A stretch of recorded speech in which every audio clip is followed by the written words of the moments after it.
Welcome back to Luxing With The Stars. I'm your host, Aime Bos, right here on BANKYTV. We have a special guest with us right here by the name of Muna. She is a fashion designer, Muna by Priscilla. Muna, how are you doing today? I'm doing well, Aime. So nice. How are you? To meet you. Nice to meet you too. So tell me, what is the name Muna and what does Muna by Priscilla mean? Where does fashion come with you and how did you get into it? Well, I'm from Freetown, Sierra Leone, and Muna is actually my mother's tribal name. Right. It means favored by destiny in my language. And I got the inspiration for naming my brand that because my mom gave me a box of fabric and was like, create, do what you do best. And that's kind of like how everything started for me in fashion design. Well, I never got a box of fashion things, only like some robots, toys, cars, and things to put together. I'm a boy. Okay. So, that's cool. Keep it like that. So you started with design. I got a little feedback that you started fashion with like a Afrocentric, like early mid 90s, with the conscious rap and with kente and abgada kind of colors and stuff. So with that kind of inspiration, what drove you to be like, you know what, I want to bring this to the forefront so that people here in the United States, I appreciate this. Though I'm from Sierra Leone, and during that time, and Africa was not so popular, even though we're aiming to that. Like, what inspired you to do that? Definitely growing up in the 90s, there wasn't a lot of representation, but I always want to stay true to myself, being that I was born here in the States. My family migrated here from Sierra Leone over 40 years ago during a civil war in my country.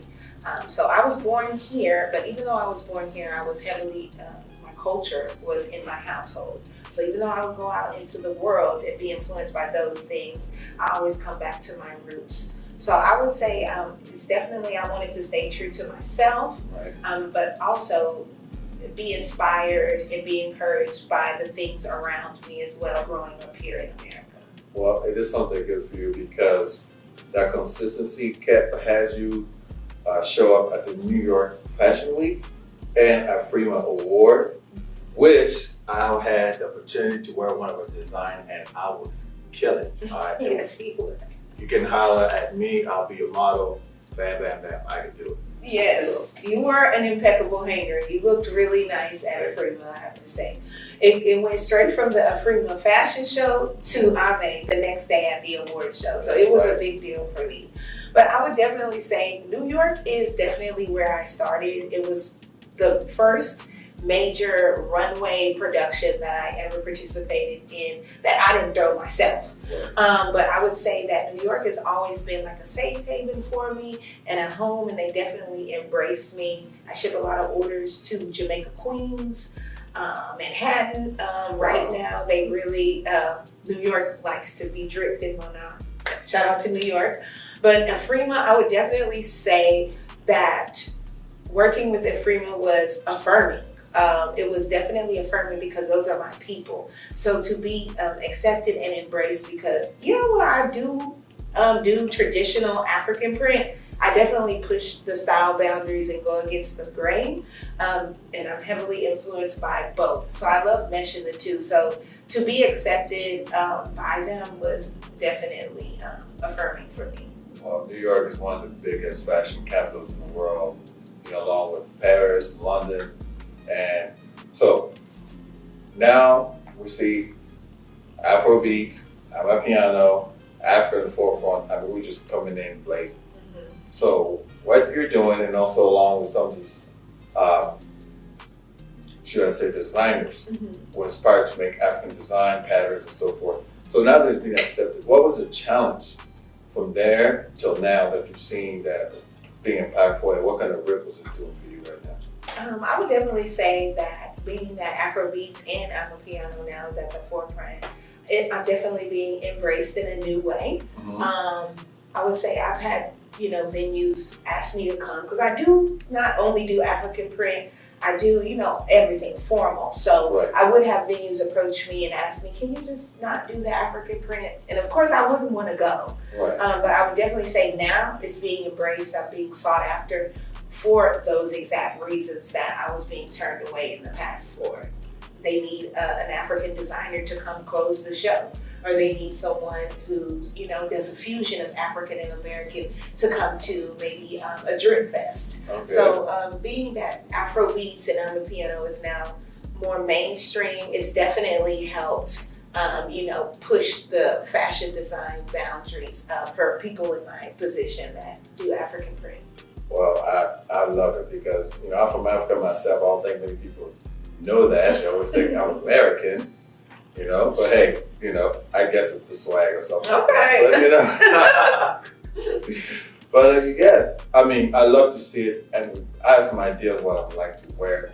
Like, I would come to you with an idea of how things would look like. I mean, I'll just present it to you, so when I go out there, step out there, they know they can't touch it. Mm-hmm. I know everybody know how to dress.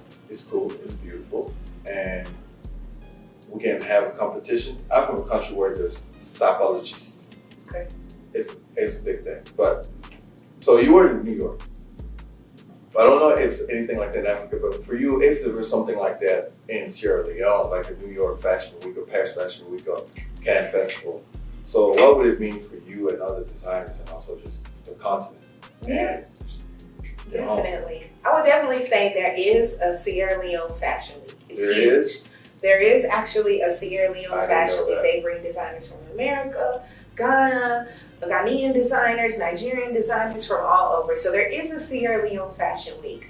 Now, if I was able to showcase home, Yes. that would be something that is definitely a bucket list. Something I would definitely love to do is show during Sierra Leone Fashion Week. Yes. Well, let's not make it a bucket list. Let's sign some petitions and make it happen. I'm up for that. I'll sign first. I signed second. I was a model too. So, well, I mean, I'm glad to hear that. So, if anyone's out there like watching, and some of your fans that follow, anybody that follows social media, like how can they be able to get a hold of you if they want to design or they want to book, you know, some of your models? How can someone be able to get a hold of you out there? Well, I would say I have social media, my website, Munah by Priscilla, MUNAHBY, Priscilla, PRISCILLA, and that's my name on all social media platforms: TikTok, Facebook, Instagram, MunahByPriscilla.com. There's a link where you can book me and we can create some magic. And then also you can DM me on Instagram. I mean, always. Look, if you see me out in the streets, you can say, "Hey, I know you. Can we work together?" I'm down for that too. That's right. Hey, opportunities. Mm-hmm. Mm-hmm. And anybody out there you want to be able to give something inspirational that's wanted to accomplish the kind of feats that you have been accomplishing so far? I will first say, stay true to who you are. Second, remember why you started. Third, trust the process. And fourth, as my top model Jelani always says, enjoy the journey. The people that are supposed to receive you will find you. Well, you heard it here from Munah herself right here on BANKYTV on Luxing With The Stars. I'm your host, Aime Bos, and we're going to catch up with you. We're going to holler. Thank Bye. you.